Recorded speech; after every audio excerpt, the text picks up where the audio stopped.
and I'll be putting the tariff of 25% on Canada and separately 25% on Mexico. And we will really have to do that because we have very big deficits with those countries. Those tariffs may or may not rise with time. 25% tariffs on Mexico and Canada. We're not talking about China. We get China, Japan, whatever. These are like our two biggest trading partners, our two next door neighbors. 25% is not 5% and 10%. 25% is a huge tariff. Things are changing fast with the new Trump's government. Jim Rickards explains what the new tariffs and Fed policies mean for the economy and your investments.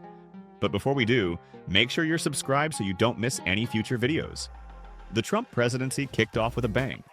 It wasn't just the usual inauguration fanfare, it was a clear signal that things were about to change. From the very first day, Trump was ready to shake things up. Executive orders flew out of the Oval Office like confetti. He wasted no time in making his intentions clear. The focus was on cutting spending, imposing tariffs, and rolling back regulations. Seeing that the Mexican-U.S. border had no tariffs on automobile imports into the United States, China went out and bought up all the Mexican companies or put their own companies in Mexico.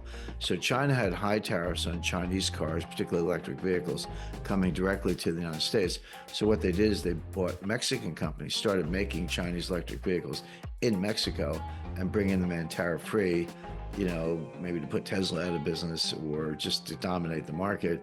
And Trump said, no way. We're going to put tariffs on Mexico. But what we're really doing is preventing China from doing an end run around U.S. tariffs by coming in through Mexico's. It was a bold move that left many in disbelief. But why the urgency? Perhaps it was a desire to distance himself from the previous administration's policies. Or maybe it was about setting a tone of decisiveness. Whatever the reason, Trump made it evident that he wasn't going to play by the old rules. He had a plan, and he intended to execute it swiftly. Each day brought new developments, and it felt like a whirlwind. The media was in a frenzy, trying to keep up with the pace of change.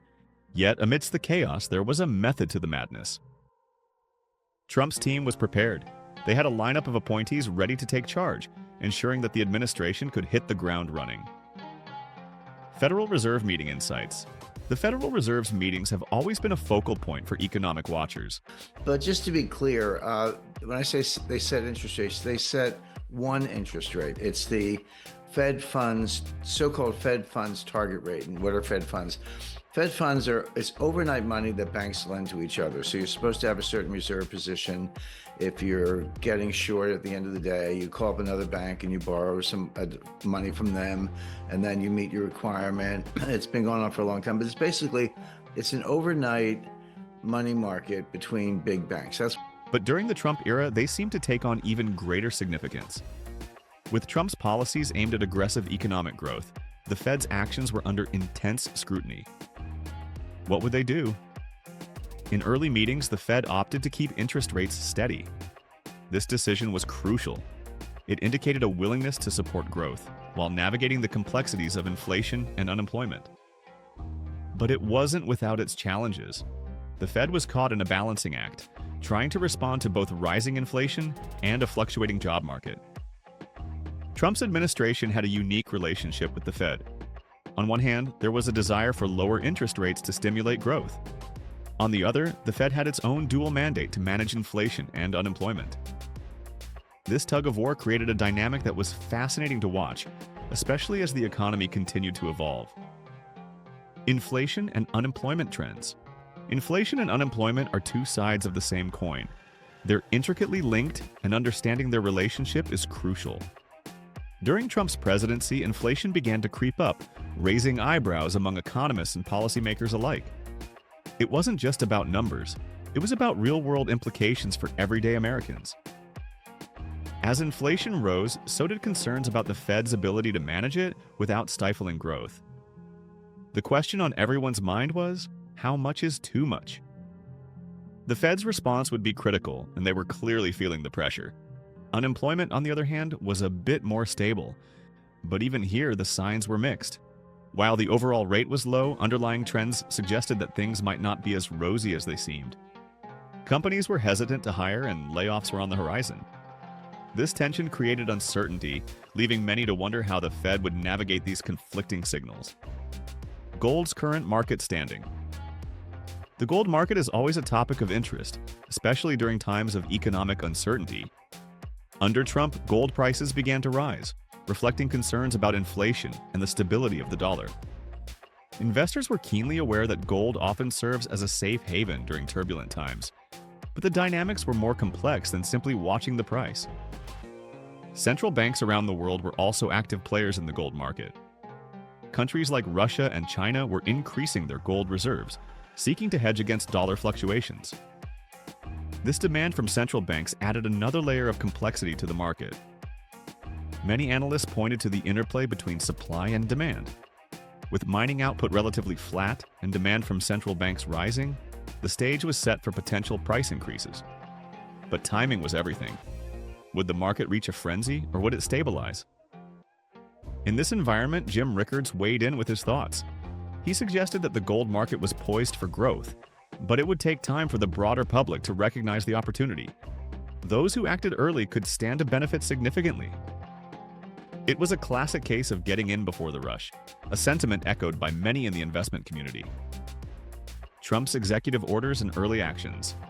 Trump's initial actions set the tone for his presidency. He signed executive orders that aimed to dismantle existing policies and initiate new ones. Each order was a statement, a bold declaration that he was here to make significant changes.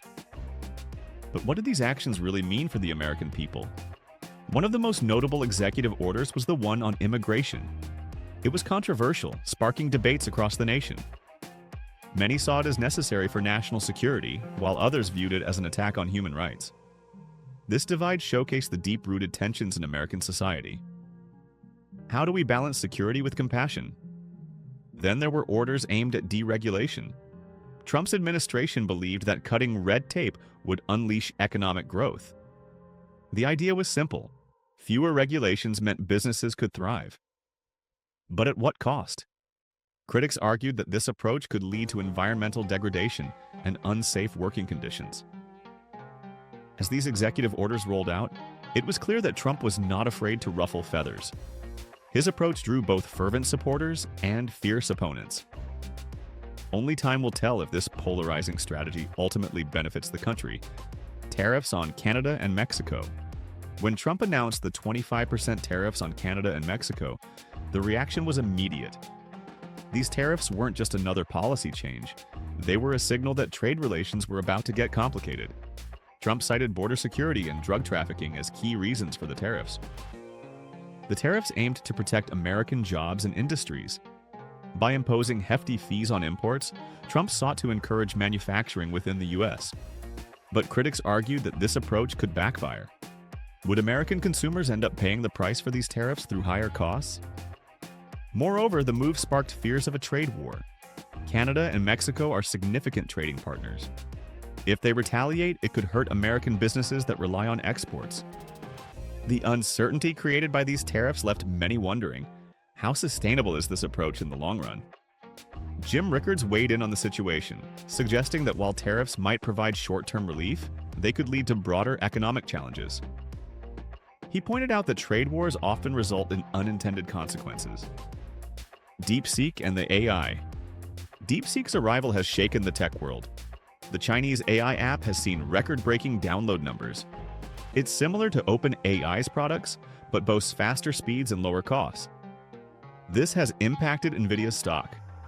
If DeepSeek is a game-changer, it could challenge American tech leadership. There are claims that DeepSeek may have used OpenAI's training data without permission, raising ethical concerns about intellectual property in the tech industry. Accountability for development methods is a key issue.